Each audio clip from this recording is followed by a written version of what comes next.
Hi guys, welcome back. I'm working on a series of Melchizedek, and I think you'll find it quite interesting because it's a study that has not been presented this way before that I know of. I've searched YouTube for a very long time regarding Melchizedek, and it just I just don't see the information being provided that I'm going to provide in the videos upcoming.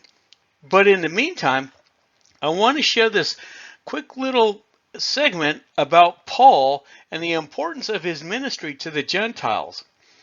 Not many people realize Paul's ministry and how dangerous it was, because when he's going to the Gentiles, he is fighting the gods of the Gentiles. The true spiritual warfare is not screaming at demons and casting them out so that they go to another place and then come back again. The real true spiritual warfare is the Great Commission, getting someone saved. Because demons don't fear men, they don't fear about getting kicked out of a person if they possess someone. They fear their own destruction. And that destruction is mentioned in Psalm 82. See, Paul knew his Old Testament very well. So let's get into this and look at Paul's ministry and why he has to deal with these gods of the Gentiles. Okay, so here this is Psalm 82, and this psalm is talking about the fallen Elohim that are controlling the nations. And in Genesis 10, where the table of nations are, these gods were put in charge to rule over the nations. However, in Genesis 11, when they're building the Tower of Babel, God's not too pleased with this because they're going to build a tower and make God come down to them, the God Most High.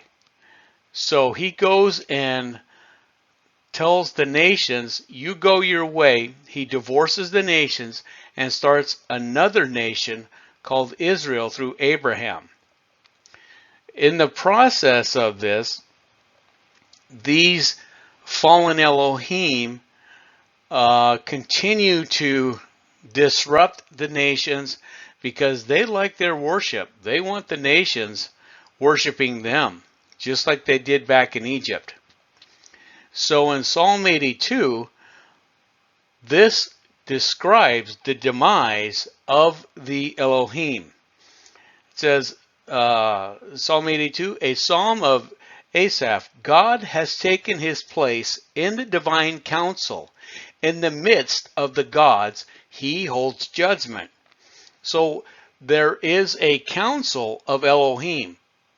Now God Most High, Yahweh, is an Elohim, but the other Elohim are not like Yahweh. It says, how long will you judge unjustly and show partiality to the wicked? Give justice to the weak and the fatherless. Retain the right of the afflicted and the destitute. Rescue the weak and the needy. Deliver them from the hand of the wicked. This psalmist is wanting delivery from these fallen Elohim. They have neither knowledge nor understanding. They walk about in darkness. All the foundations of the earth are shaken. Now Yahweh is going to speak. I said you are gods, sons of the Most High. All of you, nevertheless, like men, you shall die, and fall like any prince. Arise, O God, judge the earth, for you shall inherit all the nations. Okay, so when did Yahweh inherit all the nations? That's in Acts 2, when all those nations got together again at Pentecost. So the thing that these Elohim fear is their destruction. As long as they can delay this destruction, They feel that they have won or they are winning. Now, the resurrection is the key to this because the resurrection now puts the timeline in go mode. And when it says in Romans, the fullness of the Gentiles has come in and all Israel will be saved, that is the time that they know their destruction is at hand. So their goal is to delay the gospel. Their goal is to delay the Great Commission. The best spiritual warfare you can ever do is to win someone over to the gospel, to have them born again. Now let's take a look at Romans. So here we have in Romans 15, Paul is going to talk about the resurrection and the hope for the Gentiles. This is Romans 15:8. For I tell you that Christ became a servant to the circumcised to show God's truthfulness, in order to confirm the promise given to the patriarchs. So here he's talking about how the Messiah is coming to be a servant to the Jews, and how the patriarchs have prophesied this, and he is now fulfilling that promise. Verse 9, and in order that the Gentiles might glorify God for his mercy, as it is written, therefore I will praise you among the Gentiles and sing to your name.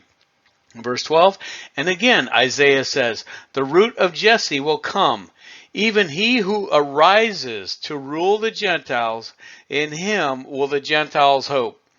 Now this word arises is the word for the resurrection. And when did the Gentiles put hope in him? In Acts chapter 2 at Pentecost. So, again, this is the importance of Paul's mission to the Gentiles, is to let them know that the rulership of these evil Elohim is now dissolved. They are no longer under the power of these Elohim like they have been in the past, because now the resurrection has taken over. So now these Elohim aren't destroyed, but they don't have any more authority. As it says in Colossians 2, it says, verse 9, for in him the whole fullness of deity dwells bodily. That means the entire Godhead was in the body of Jesus, Yeshua. Verse 10, and you have been filled in him who is the head of all rule and authority. Over in Matthew 28, he says, all authority has been given to me. So he rules everything. He rules over all Elohim. In him also you were circumcised with the circumcision made without hands, by putting off the body of flesh by the circumcision of Christ. Okay? So once again, you're circumcised like the Jew, not by works, but circumcised in your heart. Having been buried with him in baptism, in which you were also raised with him through faith in the powerful working of God, who raised him from the dead.